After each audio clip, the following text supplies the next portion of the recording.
নমস্কার বন্ধুরা, আপনাদের সকলকে স্বাগত জানাচ্ছি আমাদের এই চ্যানেল চন্দ্রজিৎ ব্লগসে। বন্ধুরা, একটা খুবই গুরুত্বপূর্ণ প্রশ্ন প্রত্যেকটা বাঙালির এবং প্রত্যেকটা এই বাংলায় যারা থাকেন তাদের প্রত্যেকটার মনে এই প্রশ্নটা আছে যে কেন এত প্রমাণ থাকতেও আমাদের রাজ্যের মাননীয় মুখ্যমন্ত্রী এবং তার ভাইপো অভিষেক বন্দ্যোপাধ্যায়কে সিবিআই অ্যারেস্ট করছে না। কেন বিজেপি এতটা সহজ করে দিচ্ছে এদের জন্যে? কেন এইখানে এসে বিজেপি এদেরকে একটু হালকা করে নিচ্ছে? কেন দিল্লির মুখ্যমন্ত্রী অরবিন্দ কেজরিওয়ালকে অথবা ঝাড়খণ্ডের চিফ মিনিস্টার এদেরকে অ্যারেস্ট করতে পারে কিন্তু আমাদের বাংলায় সেই জিনিসটা হচ্ছে না কেন? তাহলে কি কোনো ষাঁটগাঁট আছে বিজেপি এবং তৃণমূলের? এই সেটিংয়ের কথাই কিন্তু বাংলায় ঘরে ঘরে চলছে। প্রত্যেকটা মানুষের মধ্যেই কিন্তু এই সেটিংয়ের একটা গন্ধ তারা পাচ্ছে।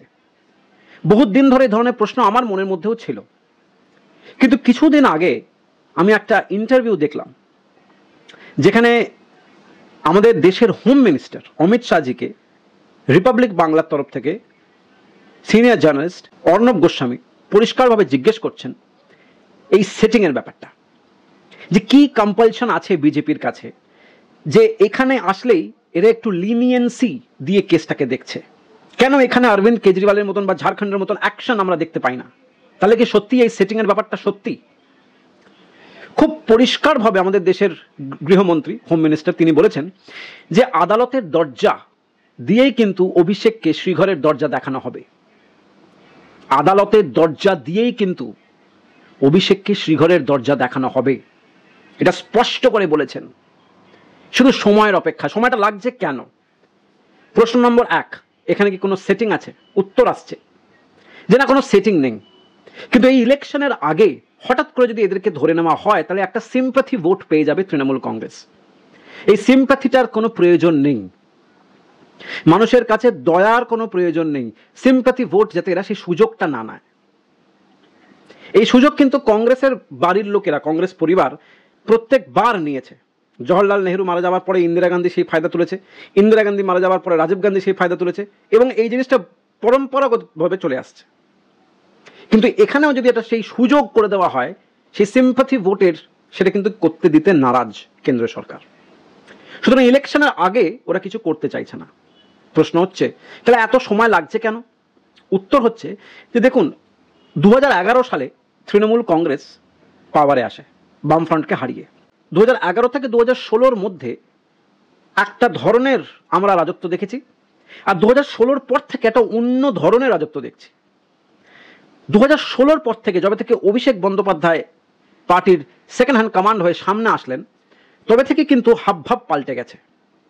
অনেকে বলছে যে আমাদের মাননীয় মুখ্যমন্ত্রীর থেকেও সাংঘাতিক হচ্ছেন অভিষেক বন্দ্যোপাধ্যায়। এই তৃণমূল দলটাকে যদি কেউ নষ্ট করতে পারে সেটা একমাত্র অভিষেক বন্দ্যোপাধ্যায় নিজেই পারে। এ ধরনের প্রশ্ন আসছে, এ ধরনের কথা উঠছে বাজারে। অমিত শাহ বলছেন আপনি কি চাইছেন, অর্ণব গোস্বামীকে উল্লেখ করে এটা বলছেন যে আপনি কি চাইছেন যে আমি এটা টিভিতে বলি যে প্রত্যেকটা সেন্ট্রাল গভর্নমেন্টের এজেন্সিগুলো ডে টু ডে যে কেসের যে ইনভেস্টিগেশন রিপোর্টগুলো সেগুলো আমাকে এসে রিপোর্ট করে? যদি এই ব্যাপারটা সামনে চলে আসে যে ওরা আমাকে এসে রিপোর্ট করে, তাহলে হয়তো আমাদের রাজ্য সরকারের পক্ষে আরো বলা সহজ হয়ে যাবে যে এটা কিন্তু নাটক করে, তৈরি করে, একটা প্লট করে, একটা প্ল্যান করে আমাদেরকে বা আমাদের দলকে কালিমালিপ্ত করার চেষ্টা চলছে। কিন্তু অ্যাকচুয়ালি কি ঘটছে? প্রত্যেক দিন কেসের যে প্রত্যেক ডেভেলপমেন্টগুলো, যেগুলো ইনভেস্টিগেশন, যেগুলো এভিডেন্স কালেক্ট করছে, সেগুলো কিন্তু সব কোর্টে জমা পড়ছে, কোর্টের কাছে রেকর্ড রাখা হচ্ছে, কোর্টের কাছে রিপোর্ট করা হচ্ছে, সেইখানে রেকর্ড রাখা হচ্ছে। অতএব সময় আসলেই এটা কিন্তু ধরা পড়ে যাবে। আমরা এক্ষেত্রে একটা এমন যুবকের কথা বলছি বন্ধুরা, যার সম্বন্ধে প্রমাণ পাওয়া গেছে, আনন্দবাজার পত্রিকাতে বেরিয়েছিল যে 16খানা মহিলার অ্যাকাউন্ট, যেগুলো সবই বিদেশিনী, 16টা বিদেশিনী মহিলার অ্যাকাউন্টে এখান থেকে, এই বাংলা থেকে টাকা গেছে, এবং সেই বাংলা থেকে টাকা যাওয়ার পরে ওই 16টি বিদেশি অ্যাকাউন্ট থেকে, যেগুলো বিদেশি মহিলাদের, মোস্টলি রাশিয়ান, অন্যান্য ইউরোপিয়ান মেয়েরাও আছেন, তাদের অ্যাকাউন্টে গেছে, এবং সেই অ্যাকাউন্ট থেকে আবার ইন্ডিয়াতে ফেরত এসছে with the help of some chartered accountants. এই রিপোর্টটা আনন্দবাজার পত্রিকাতে খুব সম্ভবত সুভাষিস ঘটক বলে একটি জার্নালিস্ট, তিনি সাহস করে ইনভেস্টিগেট করে বার করেছেন। প্রশ্নটা হচ্ছে যে উনি যদি এই রিপোর্টটা পান তাহলে ডেফিনেটলি সিবিআই আর ইডির কাছেও এই তথ্য আছে। দ্বিতীয় কথা, ধরুন শুভেন্দু অধিকারী পাবলিক মিটিংয়ে একটা চেক দেখিয়েছিলেন কিছুদিন আগেও, যে চেকটাতে এই ছিল যে কোল মাফিয়ারা বা কোলের যে স্ক্যাম হয়েছে বাংলায় তার বাবদ প্রচুর টাকার লেনদেন, প্রায় 1300 কোটি টাকার মতন ট্রানজাকশন হয়েছে রুচিরা বন্দ্যোপাধ্যায়ের ব্যাংক অ্যাকাউন্ট থেকে। এবং সেই জিনিসটা কিন্তু বাঁকুড়ার আইসি অশোক মিশ্রা তিনি কিন্তু সেই সময় তার সূত্র থেকে অ্যাকচুয়ালি এই খবরটা জানা। অতএব একটি যুবক, তার স্ত্রীর নামে অ্যাকাউন্ট, সেই অ্যাকাউন্ট থেকে মোর দ্যান 1300 crore 1300 কোটি টাকার ওপর ট্রানজাকশন হয়। এই খবরটা আমরা বাঁকুড়ার আইসি অশোক মিশ্রর কাছ থেকে পাই। তারপর সেই চেকটা শুভেন্দু অধিকারী পাবলিক মিটিংয়ে দেখান। তাই সেই চেকটা যদি শুভেন্দু অধিকারীর কাছে থাকে তাহলে ডেফিনেটলি সেই চেকটা সিবিআইয়ের কাছেও আছে, ইডির কাছেও আছে। ঠিক একইভাবে এই যে 16টি গার্লফ্রেন্ডস বা 16টি যে বিদেশিনী যাদের অ্যাকাউন্টে বাংলা থেকে টাকা গেছে এবং আবার বাংলায় ফেরত এসছে with the help of chartered accountant, এই খবরটাও যেরকম করে সুভাষিস ঘটক আনন্দবাজার পত্রিকার রিপোর্টার পেয়েছেন, এই খবরের তথ্য কিন্তু যেমন ইডি সিবিআইয়ের কাছেও আছে। লিপস অ্যান্ড বাউন্স কোম্পানিটা 7.5 কোটি টাকার প্রপার্টি সিজ হলো, কিন্তু 7.5 কোটি টাকা প্রপার্টি যে সিজ করলো ইডি, এই ব্যাপারটা নিয়ে কিন্তু আমাদের রাজ্য সরকার কোনো উকিলকে হায়ার করলো না, কোনো অভিষেক মনু সিংভি এলো না, কোনো কপিল সিব্বল এলো না। প্রশ্ন হচ্ছে কেন?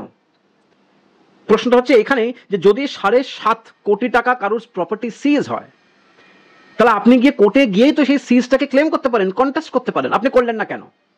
আপনারা তো প্রত্যেকটা ব্যাপারেই সুপ্রিম কোর্টে যান, সিব্বল আর সিংভিজিকে অ্যাপয়েন্ট করেন পাবলিকের টাকায়, তাহলে এক্ষেত্রে করলেন না কেন? হতে পারে আপনি জানেন যে 7.5 কোটি টাকাটা কালো টাকা, আপনি এটা অ্যাকাউন্ট দিতে পারবেন না, ওই জন্য ব্যাপারটাকে কমপ্লিটলি ভুলে গেলেন। আর কথা বলা হয় ইংরেজিতে, এটা আমরা এমনিতেও নর্মালি শুনে থাকি, যে মানুষের সঙ্গত যেমন মানুষটাও তেমন। একটা লোক সে এমন একখানা বেনিফিশিয়ারি গ্রুপ তৈরি করা শুরু করলো 2016 সালের পর থেকে বেশি বেশি করে। ধরুন কুন্তল ঘোষ, অয়নশীল, কুণাল ঘোষকে পার্টির মুখপাত্র করা, বিনয় মিশ্র, শান্তনু ব্যানার্জি, এরা কারা? এরা বেশিরভাগ লোকেরই আজকে জেলে। শুধুমাত্র বিনয় মিশ্র তিনি দেশের বাইরে পালিয়েছেন।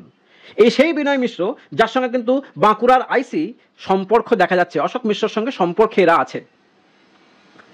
মানে কোন লিঙ্ক থেকে যে কোন লিঙ্ক জড়িয়ে, কোন পয়েন্ট থেকে যে কোন পয়েন্ট লিঙ্ক করা আছে, এটা গভীর চক্রান্ত চলেছে। আর আমাদের এই রাজ্যের second hand command Abhishek Bandyopadhyay বলছেন 1 টাকারও যদি কিছু দেখাতে পারো আমি গলায় ফাঁসির দড়ি দেব। আমার মনে হয় আস্তে আস্তে সেই সময় খুব কাছে আসছে।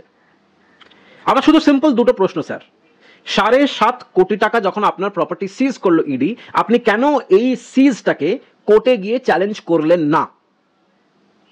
আপনি কেন বারে বারে এখানে এতটা মানে নিজেকে সারেন্ডার করে দিচ্ছেন? কেন আপনি হাল ছেড়ে দিচ্ছেন?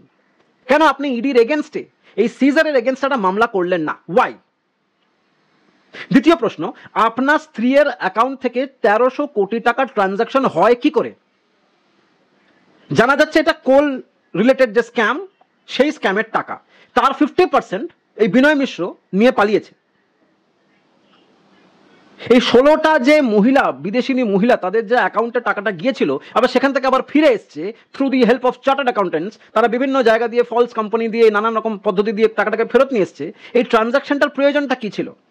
Section 50 of the money laundering act তো নিঃসন্দেহে জানা আছে। তাহলে এই জিনিসগুলোর উত্তর আপনি দিচ্ছেন না কেন? আর কেনই বা ইডি বা সিবিআই এটাকে ডিলে করছে? ডিলে একমাত্র করছে এই কারণের জন্য, কারণ ইলেকশনটার মধ্যে একটা সিম্পাথি ক্রিয়েট করাতে চায় না মানুষের মধ্যে।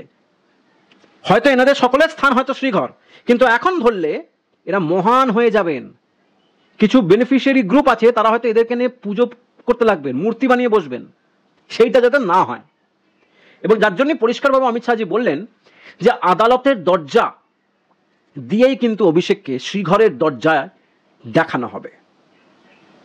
इंटरव्यू क्लिपिंग सुने। सारा कुछ जो हुआ अमित शाह जी, सारा कुछ जो हुआ, एसएससी स्कैम, बाकी स्कैम, कोल स्कैम, ये सब स्कैम में क्या ममता बनर्जी और उनके भतीजे का हाथ नहीं है? क्या उनको पता नहीं है? खुद व्यक्तिगत तौर पर उनके सारे मंत्रियों के खिलाफ एक्शन हुआ है, मगर उनके खिलाफ डायरेक्टली अभी तक नहीं हुआ। एक मिनट, वो इन्वॉल्व है या नहीं है वो तो सारे प्रूफ एजेंसियों ने ढूंढने हैं, परंतु वो अगर कहती है मुझे मालूम नहीं है, तो भी उनको शासन करने का अधिकार नहीं है। कि राजा ऐसा नहीं हो सकता कि आपका पूरा तिजोरी ही कोई लूट कर चला जाए और आप कहो कि मुझे मालूम नहीं है। आपकी सरकार में करप्शन हो रहा है, you are responsible for that. एक तरह से उन्हें छूट मिली हुई अभी तक, ममता बनर्जी और अभिषेक? कोई छूट नहीं मिली है, जांच चल रही है। कोई सेंस, अगर इस तरह के किसी को सेंस हो कि एक्शन? मैं क्या कंचे खेल रहा हूं को आपके इंटरव्यू में कह दूंगा, और एजेंसी मुझे ब्रीफ नहीं करती भैया। वो एजेंसी तो अपना काम कर सीधी कोर्ट में। বন্ধুরা আপনারা শুনলেন এই যথেষ্ট ইম্পর্টেন্ট একটা ছোট্ট ক্লিপ যেটা অনেক কথা বলছে। বন্ধুরা আপনার মতামত অবশ্যই কমেন্ট সেকশনে জানাবেন। দেখা হচ্ছে একটা নতুন ভিডিওটা অন্য ইস্যু নিয়ে। সঙ্গে থাকুন। আর যদি নতুন এসে থাকেন তাহলে অবশ্যই কিন্তু লাইক, শেয়ার এবং সাবস্ক্রাইব করতে বলবেন না। নমস্কার।